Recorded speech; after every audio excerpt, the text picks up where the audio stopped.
Hello, everyone. Welcome back to my channel. Today, I have Shannon joining me, who is another Outschool teacher, and we are going to chat all about her online teaching journey. She's going to share with us her experience about Outschool organizations, Outschool groups, and more. So I'm super excited to chat with her today. First, let's go ahead and have you introduce yourself. Share with us how and when you started teaching online.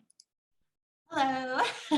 So my name is Shannon. I started teaching online. I actually applied to VIP Kid at the end of 2019, and I started teaching with them in January of 2020, which was just a complete God lining things up for me, because very shortly after that, we all know that COVID shut the world down. So I was working in the hospitality industry at the time. And so the restaurant that I was working at closed down. And I was also training my personal adult clients here at my home in my gym. And that all had to shut down in March, 2 months after I started with them. So I was really blessed to have been able to work for them and be put in that position in just God's perfect timing. So I was like one of those people that worked the overnights and taught like 20, 22 classes in a row. And after a while that got really, I loved it. I loved every second of it. But you know, your work life and your personal life like blur together. You're either sleeping or working. So that I knew that needed a change. I had a lot of friends teaching on Outschool. So I decided to apply to Outschool. And I started teaching with Outschool in September of 2020. So about, I don't know, what is that? 8 or 9 months after I started with VIP Kid. And then I was doing both. So that was really hard because I was working overnight, sleeping a little bit, and then getting up and teaching my Outschool classes. And so after that wore on me for a while, in January of 2021, so about a year after I became an online teacher, I said goodbye to my VIP babies and decided to go full-time with Outschool. And I just felt like that was what I needed to do if I was going to be successful with Outschool, because I was just too tired to create classes. I was too tired to teach the classes. Like, it wasn't going to work. So I kind of took a leap of faith and it worked out. And so now I've been full-time with them since January, over a year now. So like, you know, it'll be 2 years with coming That's up. awesome. I love your story, because before VIP Kid and Outschool, did you have any teaching experience or no? No, so my degree is in elementary ed. I graduated from UCF in 2009, and I actually never used it until I applied to VIP Kid. So it like circled back 11 years later, was like, oh, here you are actually going to use this. Amazing. I didn't know that. Yeah. I know you had a different background, like work-wise, but that worked out so nicely. It did. Nice. Awesome. Well, thank you for sharing. Now, I know you mentioned you were doing kind of like VIP Kid and Outschool at the same time, but when you started with Outschool, what was it kind of like for you? Did you get lots of bookings right away? Was it kind of trial and error? Can you share just your experience a little bit in the beginning of your journey? Yeah, for sure. So definitely like so afraid it wasn't going to work out at all, right? And so I actually used, I'm not sure if they still do it this way, but I know you still have to submit a video, but I did my class listing and my video for my application actually became my first class, because I thought, why am I going to make something like fake for that, for the application process? Why not just do what I'm going to do? So my first class, I track everything via printing a Google Calendar. So I actually brought my first 3 months with me just so I could reference them. But so I started off with a class called Jungle Jam. It was a one-time exercise class for 3 to 6 year olds.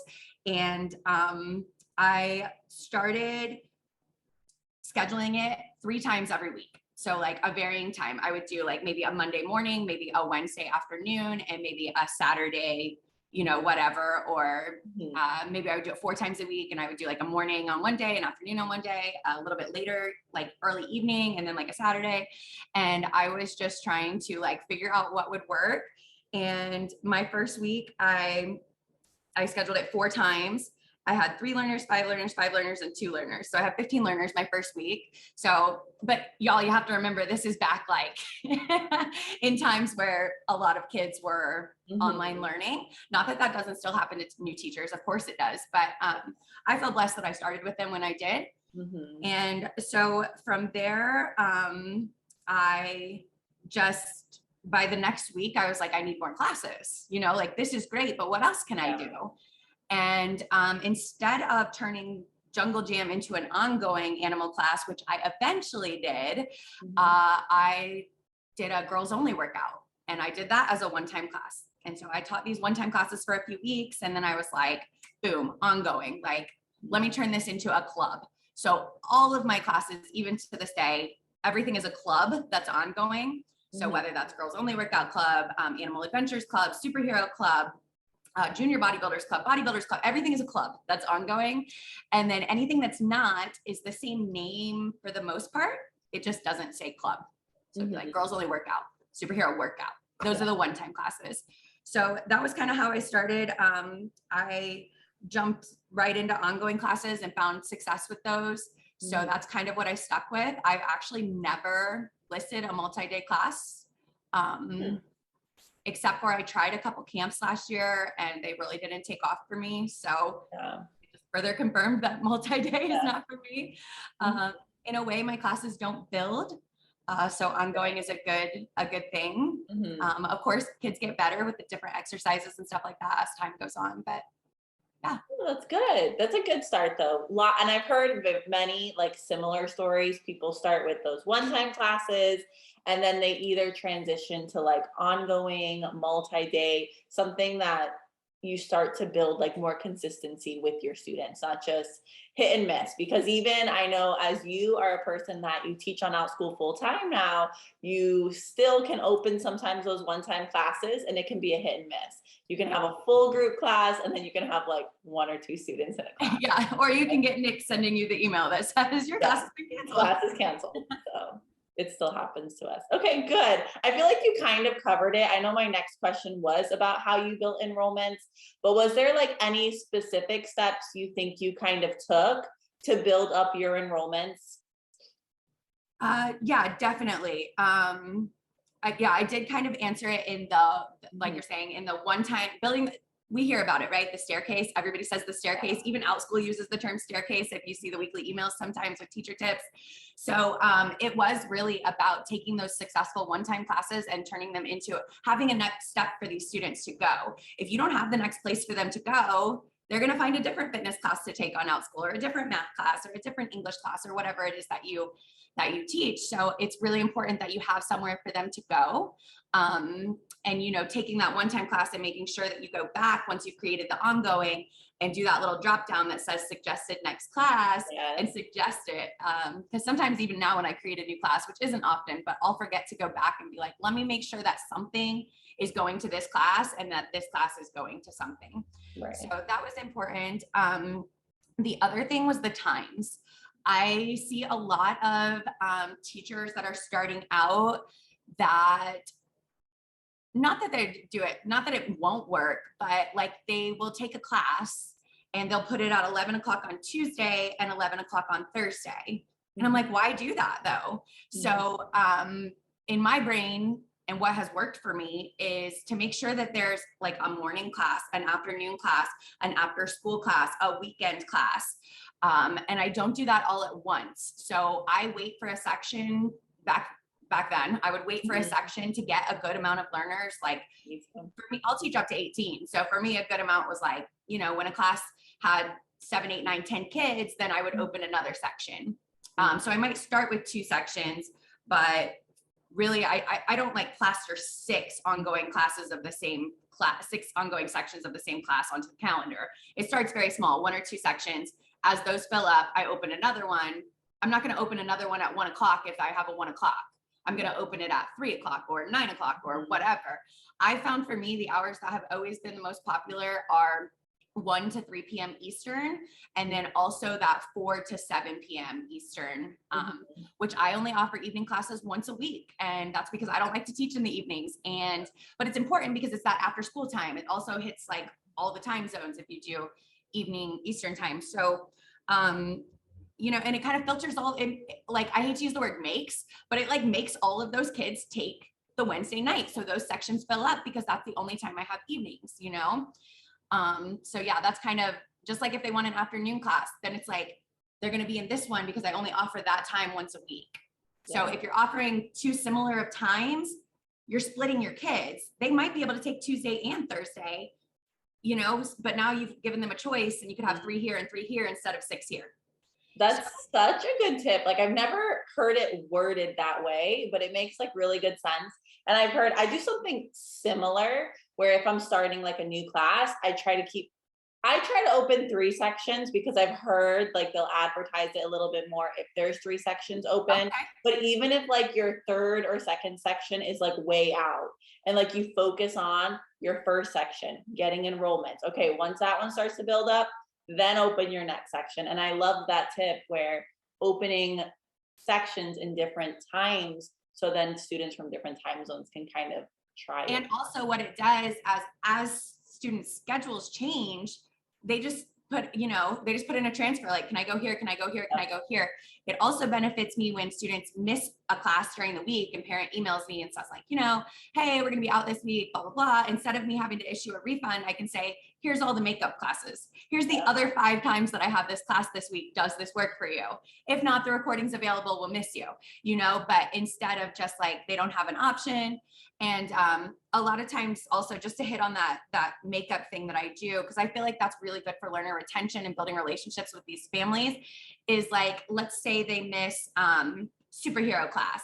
And I say, here's all the superhero times, but they could also enjoy animal adventures or little bodybuilders, and they can make up at these times. So like I'll offer the makeup class, can be any class that's for that age group. So that gives them an even bigger place to pick a class from. So I think that's really helped in like the parents don't lose money for that week, but I also don't lose money either. Right. Yeah, that's so good. Okay, and kind of a side question that I'm just randomly thinking of is because you always hear people talk about like a niche. Did you know, I know you have tons of experience, like background experience in fitness. Did you know that's what you wanted to do, or did you have to experiment a little bit as well in like the beginning phases of your journey? Yeah, so I wasn't 100% sure, but I kept having people tell me like, that's so great for you. Like, that's perfect for you. And I'm like, it is perfect for me. I did branch out a little bit. I created a sight work snowball class pretty early on. And that was where we would write sight for one for kindergarten, one for first grade. And we would write, it was ongoing for 6 weeks. We would take like 5 words a week and we would write them on note cards or cut out, you know, computer paper, whatever. We would make a snowball, we would throw them, and then we would run and try to find that word or just find any word, bring it back. And, you know, so I knew that no matter what I was going to teach, whether I was going to rely on that elementary education background or my fitness license, my youth fitness license, like I knew that my classes were going to have movement, like that was going to be the crux of what I did. So I also taught an ABC class I did superhero ABC, and it was the same thing. We made blast balls and we would throw them and we would run and get them, and we would get up and big body TPR the letters and stuff like that. So I did do that for a little bit. I'm going to be honest. I found it to be not as much physical work, but it was a lot more planning for me. And I mean, once I taught the sight work class 6 weeks through, it was no planning after that, but it did require a little bit more planning and getting things ready. Whereas other classes, I just show up, turn on my computer, boom, let's go. I mean, I do have a plan. I go on a 15-week schedule for my exercise classes. So, and even when we get back to workout number 1 after 15 weeks, it's still a little different. I can throw so many variations in there all the time. So, but I think it's your experience that has led you to that, because you have so much experience in the fitness industry. yeah. That's why your planning is like at zero, So because I get that too. I tutor a lot of kindergarten students, and I don't really have to plan much because I taught kindergarten. So I can almost, I mean, I don't go on the fly. I write something down, but I technically almost could because I've done it like so many times. Like I've done it. And I saw that success with the fitness classes so early on that I was like, why stretch myself? Right, that's true. Good. Okay, well, thanks. I was just kind of curious. Sure. All right, so let's go ahead and transition to organizations, because I know recently you became an organization, which is so exciting. What kind of made you think that that was the best move for like your out school business? So busy season for me is winter time. So, fall classes, because kids are trapped inside that live in Right. places where it snows. Summer is very slow for me compared to other times of the year because families are getting outside, rightfully so. Like, I don't care how these families and these children get active, like go out and get active. I'm so happy, I'll be here whenever you need to get active within the four walls of your living room. But so I started thinking about it at the end of last year because I was so busy. I was teaching like 350 kids a My goodness. week. Um, you know, 12 to 15 hours doesn't seem like a lot, but like it's a lot when like my watch is registering like a workout every class. I mean, 5 classes. There was a time where I did 13 classes in a day when I first like started, like back, like that pandemic time when we were Fitness. all like super busy. And that was okay for a season, but like Yeah. I had to like eventually tone it down. And so, 5, 6, 7, 8 classes is probably the most I'll teach in a day now. But it Mhm. was just like I go up to 18. I had classes that had 18 kids, and parents were messaging me like, "Hey, can I get little brother in?" And I'm like, I can't extend it like more than 18. And so I was just like very busy for a time Mhm. at the end of last year. And so that's when I started thinking about it. My number one tip would be to get a mentor. Katie Geddes helped me through the application process, and wonderful, wonderful music teacher on Outschool, owns an organization. And so that it was sheer volume at the time. Like, I can't do all of this. And then my second thought was fear. Like, Mhm. well, what if I give some of my classes to these teachers to teach and they don't teach it how I teach it, and then it crashes down and ruins everything? So my next thought was like, okay, hire some people that have different strengths than me. Hire a dance teacher. Hire, Miss Marilyn teaches Zumba. Coach Cara or Miss Cara, she teaches, she's got like buku experience in yoga, ballet, hip hop, like all the things. So I hired people that were certified to do what I do, but also had their own, Mhm. experience and strength that they could bring. And so that made me start thinking like, wow, what if I just did, Ready Set Fitness, and did, my end vision is like gymnastics, karate, ballet, strength training, like all the things, like whatever your kid likes to do to get active, they can find it here. And that's obviously like a long-term goal, but that's kind of what got me thinking about it, was like, Mhm. I don't know, just the growth in the future. Yep. No, that was explained perfectly. And I've heard that because I've interviewed Katie before and I've talked to other Outschool organization owners that you get to a point where it's not sustainable. You might have been able to teach lots and lots of classes for a short period of time, but there comes a point where you have to have some sort of balance and something to do with your life. So you have to if you want to take that next step, that's such a good way to grow. So if there is a teacher on Outschool that their goal is to one day start or become an organization, what are some tips maybe you have for them?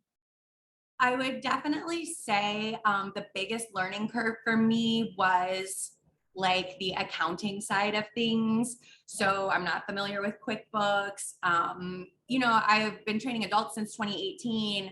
Doesn't really mean that I was doing all the things business wise. So that was like a big learning curve, and still is. Like, the QuickBooks, that the having a CPA and a bookkeeper, and that has helped, but it's still like, I'm just one of those people that I want to be on top of it. I want to understand it. I want to be a student of the game. I don't just want you to do it for me. So that has been a big learning curve. Also, like, training teachers and getting that stuff like in order. I mean, what do? You kind of learn as you go. And I would say my biggest tip would be like, be honest with the teachers that you hire, because like, let them know that this is your first time. Like, don't put on this front, like, I'm a Have it CEO all and I know together. everything.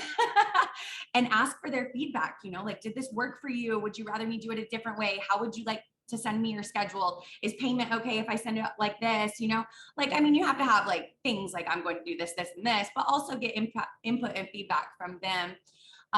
So just be ready for that. Be ready for the admin side that's going to come with it. And also, I don't know if it's a pro or a con that by the time I actually became an organization, like went through getting the LLC and getting all the things in order for Outschool, doing the application, getting approved. I mean, that was like about a 6-week process. So by the time it all came to fruition, now it's slow season for me.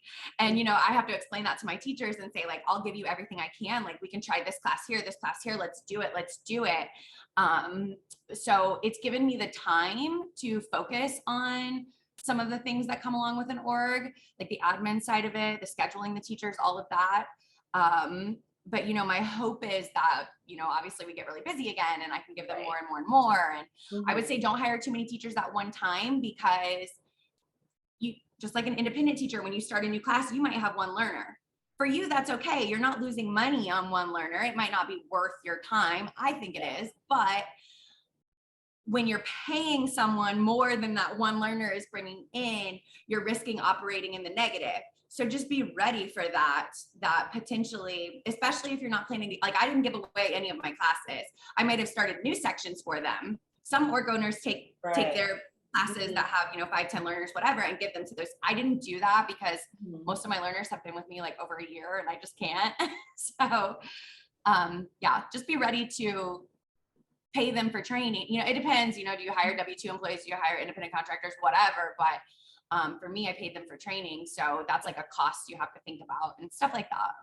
Nice. And I think even the tip you mentioned before, if you really want to become an organization, finding a mentor or finding someone that's done it, because now Outschool is blowing up. I feel like there's so many Outschool teachers, and now there's so many organization owners that are successful. So you might as well have someone kind of guide you throughout the process. For sure. It's so worth it. So worth it. Good. All right. Well, thank you. I think the last thing we were going to talk or chat about today was Outschool Groups. I know personally, like, I've never experimented with them. Like, I have no idea about them, but I've heard you chat about them before. Do you have like any tips for those that maybe want to diversify their income by starting an Outschool group or something else? So Outschool Groups are fun, right? Super fun. So I have about 40 kids in mine right now. It fluctuates 30 one month, 40 the next month, whatever. But it's really fun. It's, if you're a person that likes posting on social media, you'll like having an Outschool group. It's literally the same thing, but like thinking about posting from a kid mind point. So I bring the value, but also the kids bring the value themselves because they're interacting with one another. That's the whole point. So, I'll post challenges and recipes and workouts and all the things, but I think the real value in it is that they're getting this safe place to like talk and everything. And I only charge $4 a month for my group. So it's not like I make buku bucks on it, but the way that I got learners, which I think is what people are most interested in, because people are like, I started a group, I didn't get any kids. Right. I went in all of my classrooms. So that's like 20, 30 classrooms that were this age, 8 to 12, I think is what it's set at now when they lowered it to 8-year-olds. But I went in all of those classrooms and I posted a coupon code for their first month free. I said, would you like to be, and then okay, so that's one thing I did. I posted that. But before that, when I very first started the group, I messaged about 50 of my like longest learners personally. I mean, a copy paste, but messaged each family and said, would you like to be a founding member in the Weight Shakes and Mug Cakes fitness group on Outschool? Here's a code for free. And a bunch of them joined at that time. And then a couple months later, when I wanted to like rev it back up, I went in all the classrooms and posted a free month for, because the ongoing classes are always getting new learners. So there's a lot of learners that didn't even know that I had a group, and I would get a handful from that. And then I know I've been featured on the Outschool page for the group. So that brought in like 7 or 8 learners that week. So it's kind of just like, I feel like most of it came from most every kid in here, except for a small handful, are students of mine. So I think most of them came from my efforts of reaching out and putting it in the classroom. So that is vital. If you don't do that, I also don't know how you will get learners in your group. No, that's awesome. I haven't, like I said, I haven't even like touched groups. I've thought about it, but I teach more of the younger kids, so I haven't really And I have, but that's a really good tip. Yeah, teaches mostly younger kids. And I'm like, you could start one on any interest, but I pulled so much from my base group of kids that I don't know what would happen if I hadn't had that. No, but that worked for you, and that's still a good tip for those. That, do you think it's worth for people to do? Is it more of like income wise, or is it more, do you think it's more of building a community for you? Like, I'll tell you this. I used to go into my classrooms, every single classroom every week, which like I said, depending on when the season, 20 to 30 classrooms, not the little kids, but any classes that were 7 and up. And I would post a bonus workout video every single week for them, like a 5-minute video. Here's a bonus, or 15 minutes, whatever. I stopped doing that when I started my Outschool group, and that was part of the message in the classroom. Like, there's no longer going to be an extra bonus video in here. It's going to be available in the Outschool group. So for me, it saves me so much time because I just go into my group and I post the video. Given not all of my learners now have access to it, but they could for $4 a month. So I'm kind of like, and I've told parents like in those messages, I'm like, if this is not something that's in your budget, like, please reach out to me. I want everybody to have access to this group. So like, I would be more than willing to give coupon codes away from the group. So for me, it's not the money. It's just like, it saves me time with the posting, and it's fun to see them interact. And I don't know, if you're I'm sure you build community that way as well. Yeah. If you're looking to like make high passive income and you think that Outschool groups are the way, maybe if you have a gaming group or something like that. I have no idea about other groups, but for me, it's not ever been like because it's not passive income. I post 5 times a week in there. So, so yeah. And as far the last thing I'll say, Alejandra, I don't know, I feel like I have to say this, but everyone talks about having eggs in all of these baskets. Totally fine. Put the eggs in a million baskets if you want to. For me, I feel like I have eggs in different baskets on Outschool because I'm an independent. Well, I mean, I'm not technically an independent teacher anymore. I have my classes, I have my org classes, and I also teach for Outschool pods where I co-teach with other educators outside of the fitness world. So I feel like I do have eggs in different baskets, although they're all in the Outschool basket. And I don't know, most people, if you know me from Instagram, you know that, my eggs are in God's basket, and he's going to lead me and he's going to provide for me no matter what. So, so yeah, do whatever you feel right. I feel like when I put all my eggs in Outschool and I stopped trying to think about the next company I was going to apply for and the next thing I was going to do, that's when it was like smooth sailing for me, because all my efforts are like, boom, do this, do it well, and you will be fine. No, I love that because that works for you. And I can agree with you to an extent, because I feel like, especially when like a lot of things were happening with VIP Kid, people were always talking about diversifying your income and having, trying to do different things. And I think in the beginning of your journey, that might be very important. That's where I think it's the most important, because I think back to the beginning of mine, I worked for 2 online companies and I had substituting because I wasn't sure yet what was going to be successful. I was still in the very beginning phases of my teaching journey. While now, all I do is Outschool, and then I recently started Teachers Pay Teachers, which is still like connected to my Outschool because it's like me selling my resources. Yeah, because I've been doing it. Right. Yeah. Like if I was making stuff for my classes, I would definitely be on TPT. Right. Like I said, I just show up, jump around.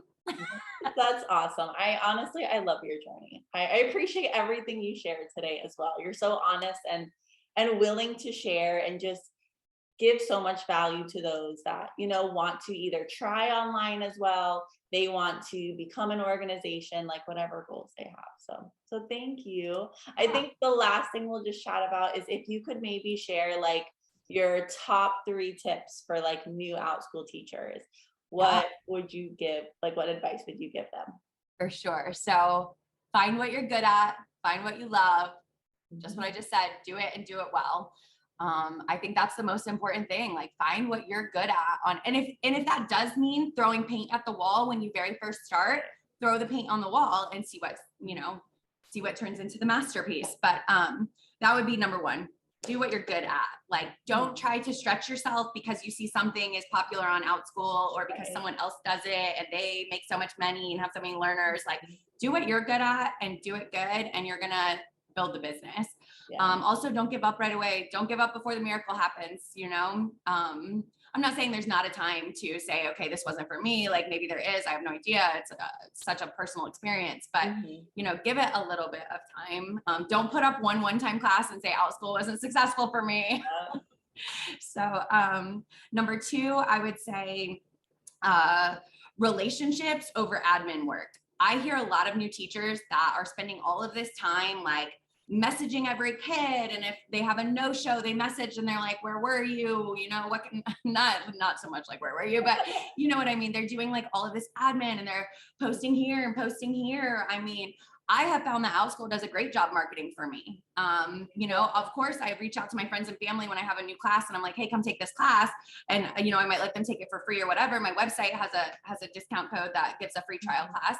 But I mean, relationships over admin, make the connections in that one-time class with those students so that they want to see you again. Yeah. That has got to be like your primary focus. If you are spending all of this outside time, I mean, you can, but I don't think that the payoff for that is as high as just making the connection in the classroom. And so that kind of leads into my third thing, and this would be like my top thing is like, build kids up, bring the energy. I don't care what you teach. Like I have gotten parent reviews that are like, it was like a Disneyland ride. She's a unicorn teacher. I'm eating whatever she's eating. She's like, how does she have all this energy? And I'm thinking like, these are comments that they've been in one 30-minute class with me. And it could have been my 5th class of the day. And I still bring the energy every single time. And, you know, I'm not saying that everybody has to be like me and have that teaching style, but whatever your energy looks like whether that is like hyped like me, or whether it's just being that positive reinforcing person, like whatever it is, be yourself and do that every single class. And I mean, I don't base anything really on re-enrollment rates, but I mean, I feel like I have a pretty good re-enrollment rate because I am like, make it so exciting. So whatever you teach, make it exciting. You know, they're not going to learn anything if they're not happy and having fun. So, and then to go along with that, like set yourself apart in some way. So we play games in every single one of my classes from ages 3 to 16, whatever class it is, there is a game of the week. I have over 30 games that I play virtually. And I feel like that sets me apart from the workout class that the kids go to that they just work out and talk or whatever. But, yeah, let the learners make connections. Don't be afraid to have the dead silence. I mean, there are literally times that I'm like, okay, friends, I'm just gonna like grab a few things, like, you know, it'll be after class, like the 30-minute class has ended. You're gonna have 2 minutes of free time. So I'm just gonna get set up for my next class. And I like pretend like I'm doing something over here and they start talking with each other if you like will move away a little bit.